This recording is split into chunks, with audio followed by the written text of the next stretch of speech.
The business-class cabin aboard Flight 789 glimmered in a warm amber glow as the Boeing 777 prepared for its long journey from New York toward London. Sunlight filtered through the rounded windows, catching the rims of crystal champagne flutes and scattering soft reflections across the polished surfaces. Passengers dressed in immaculate suits reclined into wide leather seats, settling in with the quiet enlightenment of seasoned travelers. Astrid Sterling, draped in a striking crimson designer dress, crossed one elegant leg over the other as she observed the chaos unfolding a few rows ahead. A clearly overwhelmed Mita was wrestling with an oversized carry-on while simultaneously juggling a pink unicorn-themed backpack and an unwieldy child safety seat. Astrid's manicured fingers tapped rhythmically on the armrests as she watched him struggle, her expression hovering between amusement and judgment. Nathan Hayes could practically feel the weight of every stare in the section as he tried to secure his 7-year-old daughter into her seat. His broad shoulders filled the narrow aisle,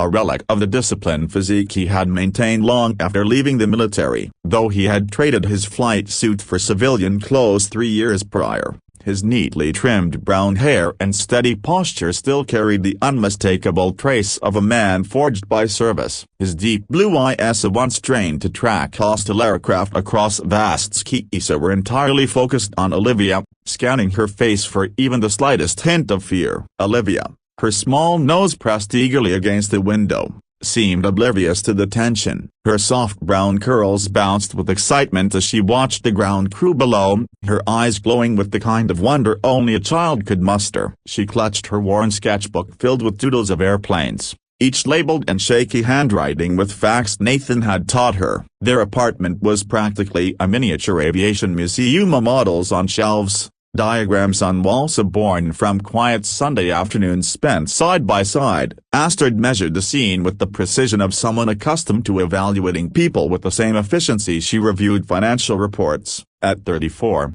she wielded power effortlessly, of the kind that could reshape companies with a single decision. Her sharp blonde bob was instantly recognizable across business magazines that praised her meteoric rise from a cramped studio apartment startup to a multi-million-dollar consulting empire. Experience had made her shrewd, selective, and suspicious, traits that often masked deeper scars from betrayal long past. Captain Henry Collins guided his weathered hands across the cockpit's instrument panels, executing his pre-flight checks with the ease of a veteran who had spent more than 2 decades navigating the sky's unpredictability. Storms, mechanical failures, tense landings, he had endured them all, yet the calmness in his voice never faltered, even when briefing the crew about the potential storm systems gathering over the ocean. Beside him, First Officer George Miller adjusted his seat, fighting an uncomfortable wave of nausea. At 38, his career was rising fast, but today he seemed unusually pale. He brushed it off as bad airport food, a decision neither he nor the captain could know would soon spiral into catastrophe. In the cabin, Evelyn Brooks moved with quiet authority. She had mastered the art of predicting trouble before it surfaced, spotting nervous behaviors,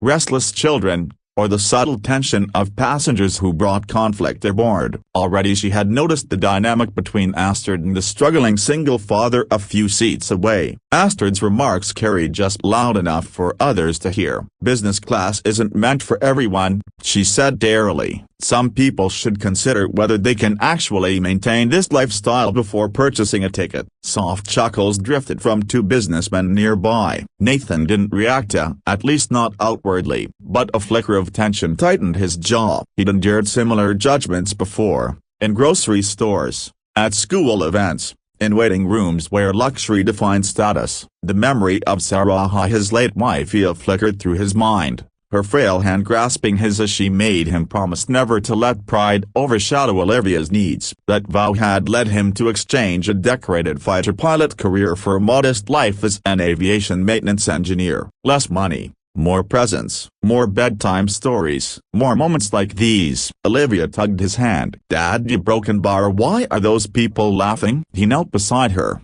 softening his expression. "Don't mind them, sweetheart. Some people make noise because they don't know what else to do. We're exactly where we should be." Astrid watched, and for the first time, Something unsettled her. Tenderness, authentic tenderness. It was not something she encountered often. The aircraft rolled away from the gate, lifting gradually above the skyline. Olivia giggled as Nathan turned the pre-flight safety instructions into a game. Around them, other passengers buried themselves in spreadsheets and presentations. As the plane leveled at cruise altitude, Nathan ordered apple juice for Olivia, declining champagne. Astrid noted it, silently categorizing him once more. Then, at 35,000 feet, the world shifted. A violent jolt rippled through the aircraft. Drinks slid across trays. Overhead bins rattled. Lights flickered. A harsh chemical smell of burning plastic, hot wiring crept through the cabin. In the cockpit, warning alarms erupted. George's health deteriorated rapidly, a sweat beading,